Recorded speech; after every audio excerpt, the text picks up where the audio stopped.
Un hermoso y lindo primer día de la semana y más que hoy cerramos este teletón. Este teletón que esperando en el Señor que cerremos con grandes bendiciones. Por fe lo vamos a creer así, porque es usted quien ha hecho posible todo esto para este año seguir mandando estos mensajes que hoy más que nunca necesitamos enviarlos. Ya podemos ver como en los tiempos de Noé, las gotitas están cayendo, la gente está despertando, está temblando, pensando, ¿qué vamos a hacer? ¿Qué va a pasar? Pues este es el momento de no aflojar, sino de levantarnos y levantar la palabra de Dios. Así es de que vengas este domingo aquí a estas instalaciones del ministerio, donde vas a poder escuchar el informe de lo que se hizo, y esperamos que usted haya sido uno también de aquellos gedeones de este año 2025. Bueno, hoy domingo ya 23 de febrero, tenemos el título de este hermoso día: un enemigo hizo esto. No pensemos que es Dios. Por eso en esta semana vamos a ver quién en realidad influyó para que la desobediencia y el pecado nos llegara a esta tierra. Y hoy, una vez más, por la gracia de Dios, el esfuerzo y bueno, las luchas de tanto trabajo que hay, pero aún así, acá está conmigo nuestro amigo y hermano Andrés Ceballos. Andrés, pastor, bienvenido. Es un gusto, pastor. Es un gusto estar con ustedes, y como dijo el pastor, un enemigo hizo esto. Y para empezar, vamos primero a tener una oración para ponernos en las manos de Dios y empezar a platicar, a estudiar juntos esta bonita lección que nos está llevando al principio del conflicto que surgió en el cosmos. Amén. Oremos. Amante y amoroso Padre, agradecidos estamos, Señor, por la fuerza y el vigor que tú nos das, Padre, para mantenernos en pie todavía y seguir, Señor, estudiando, predicando y llevando a cabo, Padre, este mensaje. Ya que, Señor, estamos entendiendo que todo aquello que nos dijo tu Hijo y quedó escrito en este hermoso libro que hoy le llamamos la Biblia, hoy lo vemos, Padre, bien claro y entendible de que todo está sucediendo al pie de la letra. Por eso, Señor, ayúdanos para hablar de lo tuyo y poder, Padre, llegar a los corazones de aquellos oyentes para que, Señor, comprendan la situación en la cual hoy en día ya empezamos a entrar a los días finales y anunciando ya también el pronto regreso de nuestro Señor Jesucristo. Quédate, Señor, con nosotros y seas tu Padre el que nos inspire y el que nos dé palabras para hablar de lo escrito que habremos de estudiar.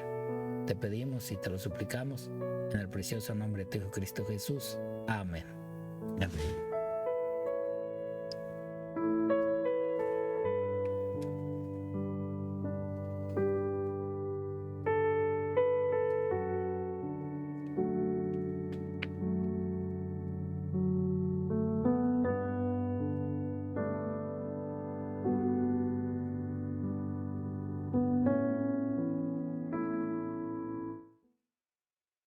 Bueno, entonces tenemos en el día de domingo 23 de febrero con el tema un enemigo hizo esto, y para eso vamos a hacer un resumen del día de ayer que me emocioné tanto y empecé con la lectura de la parábola que el Señor le pone a sus discípulos y explica de un buen hombre que plantó semillas en su terreno, en su tierra, y que luego vino el enemigo y plantó la cizaña. Crece la cizaña, brota la cizaña, y ahí es donde empieza el conflicto, y la gente en esa misma parábola preguntan, ¿por qué si plantaste semillas y lo más seguro de haber sido semillas de muy buena calidad. ¿De dónde salió la cizaña? Y aquí vamos a hacer énfasis en esta parábola y vamos a volver otra vez a Mateo y vamos a leer Mateo 13 del 24 al 27, aunque ya lo leímos, pero vamos a darle una repasadita a la parábola.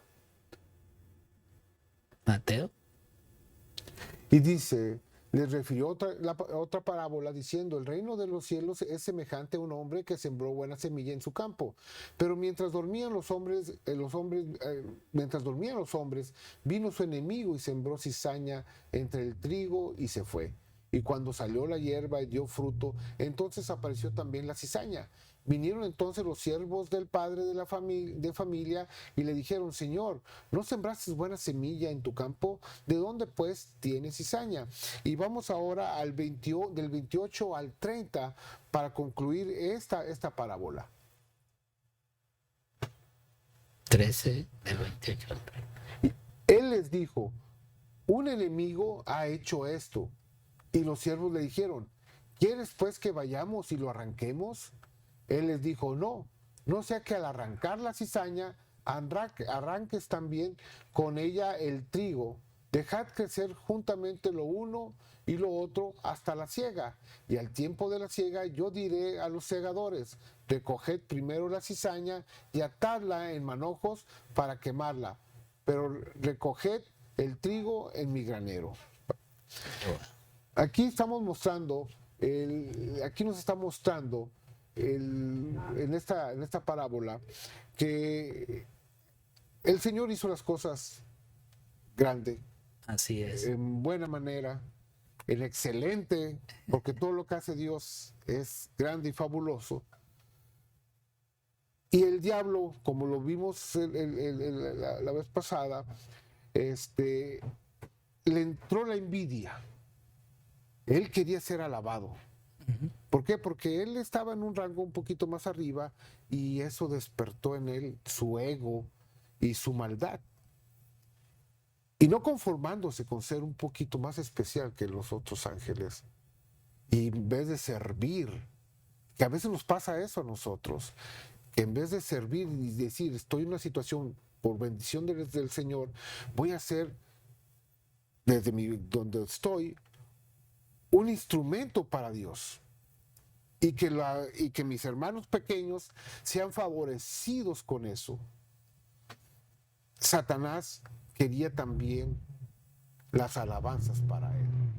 Y eso lo vamos a ver más adelante. Sí, pero mira, Andrés, yo quisiera ir, por decir, dice, y ahí, ¿quieres pues que vayamos y arranquemos la cizaña? Hay un mensaje tremendo dentro de estas palabras de Cristo. Porque en verdad que quizás muchos no hemos entendido lo que pasó en el cielo. Porque en el cielo, aunque hubo una rebelión de un solo ángel, Dios en realidad dejó que todo corriera de una manera que ellos se manifestaran. Y se estaba manifestando no ante Dios, porque Dios lo sabía, pero ante los otros ángeles. Nos dice, por decir el libro Historia de la Redención, que Dios dio el tiempo suficiente para que se despertara en sí aquel celo y todas esas palabras que este ángel hermoso estaba poniendo en los corazones y oídos de los demás ángeles. Y así fue como empezó a atraer a muchos hacia él. Pero también hubo otros que le decían a él, no, mira, no hagas esto, no, Dios esto. O sea, defendían a Dios por un lado y habían aprendido a amar a Dios. De tal forma que el ángel caído no lo aceptó. Ahora aquí nos lleva a lo mismo. Él le dijo, no sea que al arrancar la cizaña, arranquéis también con ella el trigo. ¿Y qué pasa dentro de nuestras iglesias? Exactamente. Me encanta cómo la lección te está manejando una situación cósmica, Exacto.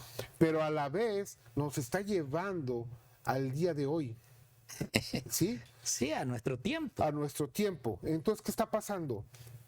Cuando entramos y queremos juzgar a la gente que no tiene el conocimiento de haber nacido en el adventismo o de haber nacido con un mensaje, ¿sí? Y juzgamos, pues es que este es esto, vamos a arrancarlo. Es que no se viste así, vamos a arrancarlo. Es que come esto, vamos a arrancarlo. No, el Señor está hablando de un punto de madurez, un punto de gracia, un punto de crecimiento en el cual aún aquellos que se creen que son plantas pueden ser cizaña dentro de la plantación del Señor. Sí, es que la cizaña con el trigo es parecido y es parecido. Sí, y entonces dice el Señor, no, esperen, porque es una advertencia que dice, podemos arrancar o se puede malograr parte de esas plantas, sino que hasta que maduren y que venga el juicio del Señor, y al decir por qué, entonces va a ser separada la cizaña del trigo. Pero mira, Andrés, yo por la experiencia dentro de las iglesias, a todo lo que nos está diciendo esa lectura del capítulo 13 de San Mateo, es una realidad. A veces uno como pastor siente como que a veces hay personas que no, en realidad no se sabe si son espirituales o no. Y son tan luchistas, tan fuertes, que a veces uno quisiera decir mejor que se vaya. O mejor hay que darle, como decimos en México, crán, ¿no? O sea, truénala. Pero esto es verdad, lo que Jesús le dijo a esos campesinos. Si arrancas la cizaña, te puede llevar el trigo. Y cuando uno como ministro o aún líderes de la iglesia arrancan o quieren mejor decirle a aquella persona que parece que es el problema, parece que no hay solución y que no hay mejor más que se vaya. Y muchas veces no nos damos cuenta que esa cizaña, según nosotros, esa cizaña está conectada con varios trigos y que de una forma le damos afuera supuestamente a esa cizaña y se lleva el trigo. Y por eso hay iglesias que van quedando diezmadas, porque pensamos y creemos se fue el problema.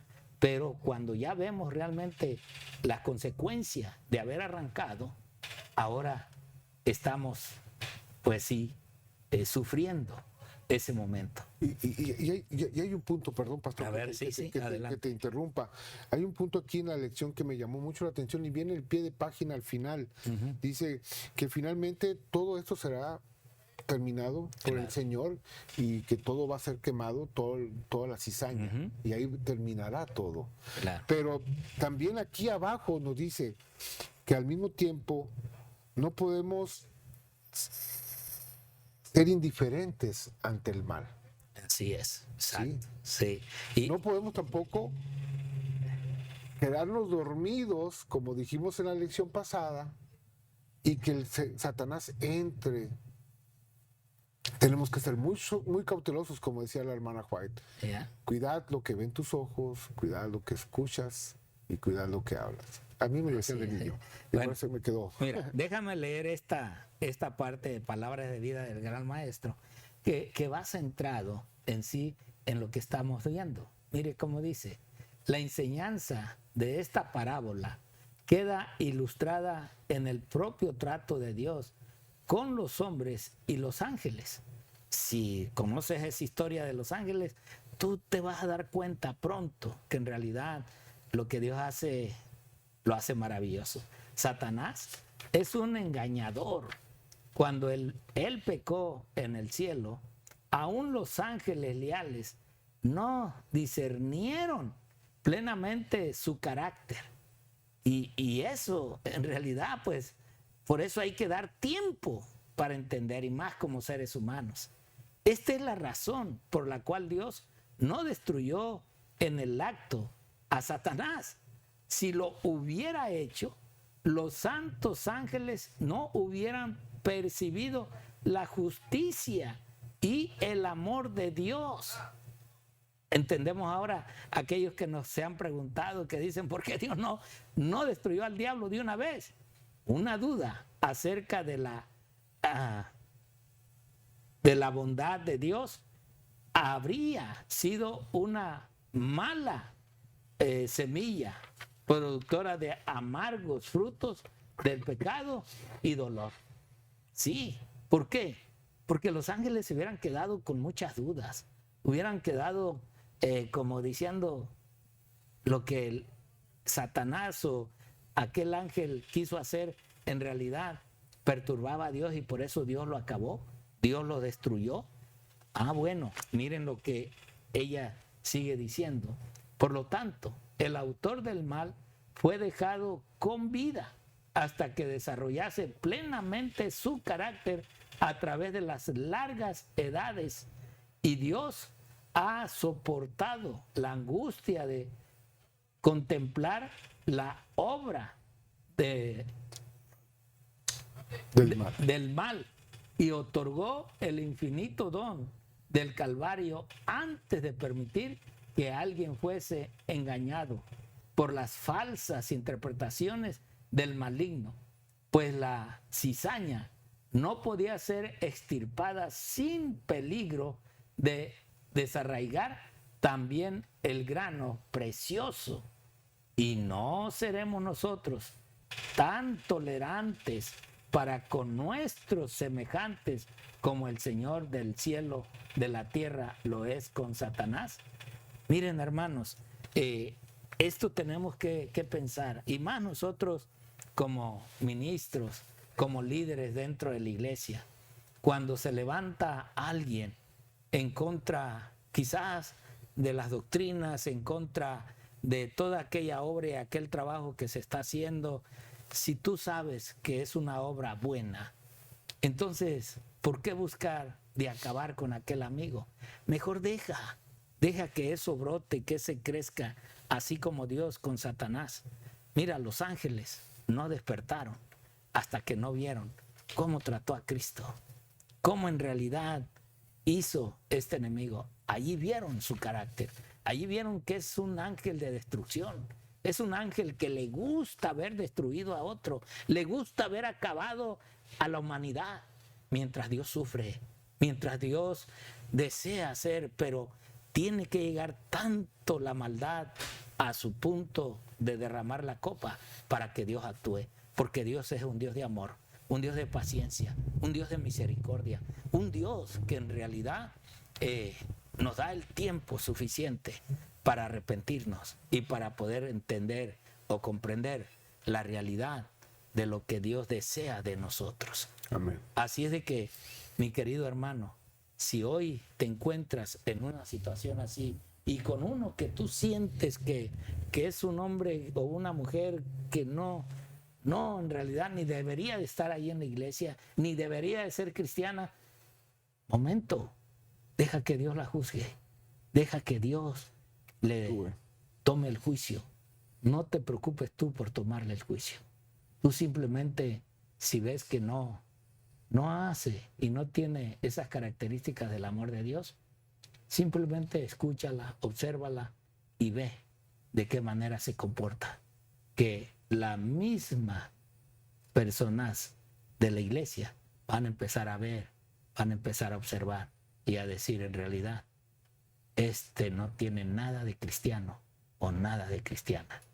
Así es de que hay que empezar a trabajar mejor con la palabra de Dios, con las armas de Dios, y así podrás descubrir la verdad de la espiritualidad de aquella persona que tú crees que en realidad nada tiene de Dios, porque puede ser que sea alguien que se nos puso para que nosotros también luchemos con nuestros caracteres y entender en realidad que a nosotros también nos falta ser espirituales. Que el Señor te bendiga y el Señor te guarde. Amén.